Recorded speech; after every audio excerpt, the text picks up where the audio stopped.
What is good, rookies? We have a bold strategy. We have a buttery strategy that we have pivoted on. I feel like I do this every week with my trades. I'll make one trade or trade plan. I'll adjust it. And then I'll probably adjust it another 5 times and then one final time. This is the final trade. I'm locking this in. This is not moving. I've been thinking about this the whole entire time. And I'm just going to stick with my gut feeling.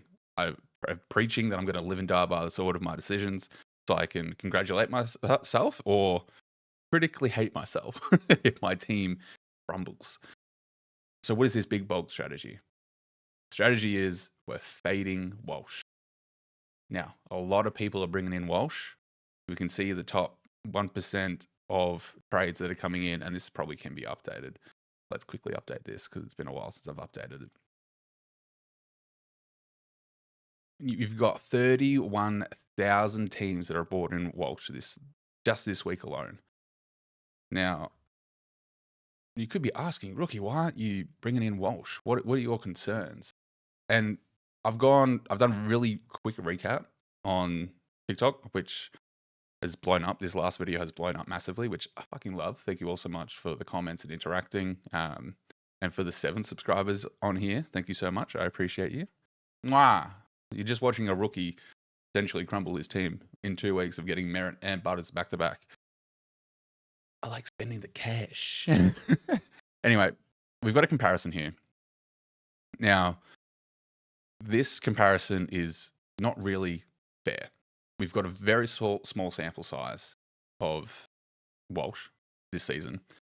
I can't think I can adjust this to last season. But basically, at this current stage, we're looking at the selections of teams. We're looking at points. We're looking at consistency. We're looking at low scores. Now, Butters' floor is 98. I'd happily take that floor.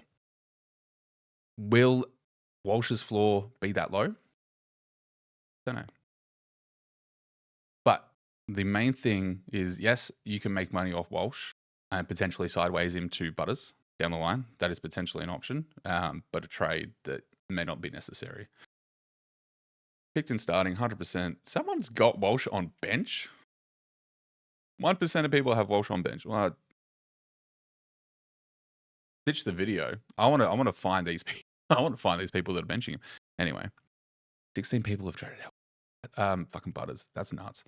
Anyway, point being, Walsh, my concerns. Back history, very injury prone.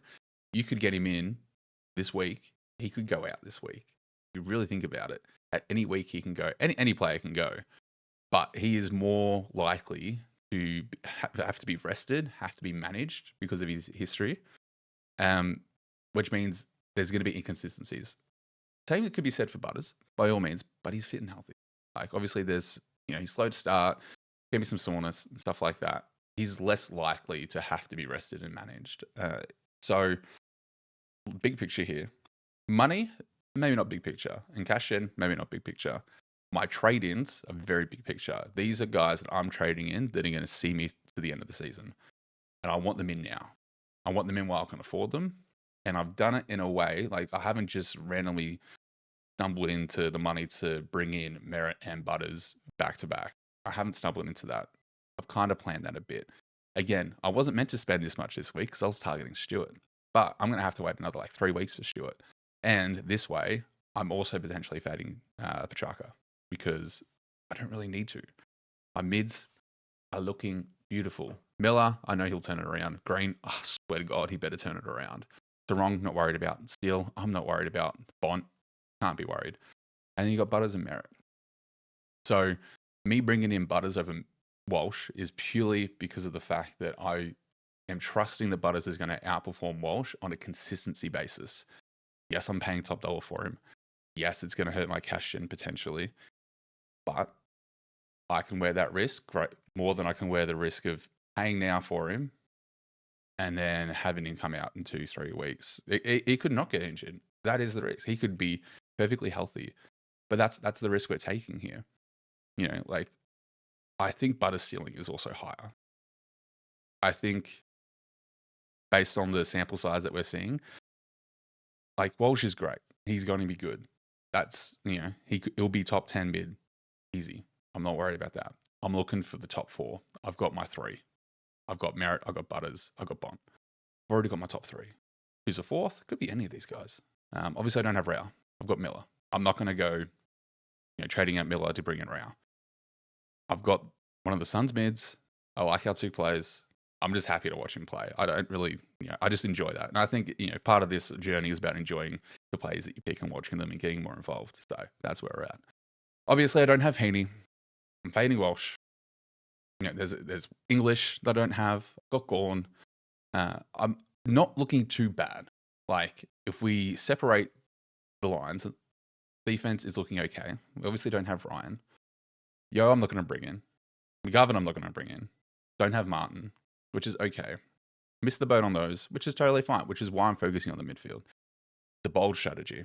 Anyway, I'm just going to go on a tangent about why I'm doing what I'm doing. But this is what's happening. I'm a rookie, let's not forget. First year playing. Live and die by the sword of the rookie choices. And we're going to see how this bold strategy works. Will it fail? Who knows? Will it fail if I bring in Walsh? We don't know. This is just the risk. There's risk in any move and any trades that we make. And this is just the one I'm going to lean into. So with that all said, guys, we are about an hour and a half away from kickoff for Melbourne and Richmond tonight. I'm looking forward to seeing a nice, safe VC score from Gorn and hopefully a ceiling game from House. Will it happen? We'll see. He could kick a stinker and show me that I should have traded him out. But, we'll see how we go. But with that said, guys, I appreciate all the support, all the comments on TikTok and YouTube. If you don't follow one or subscribe the other, make sure you follow me on both platforms. They're the only 2 platforms I'm making content on. And I appreciate all the engagement. If you're not subscribed, go on ahead and do that already.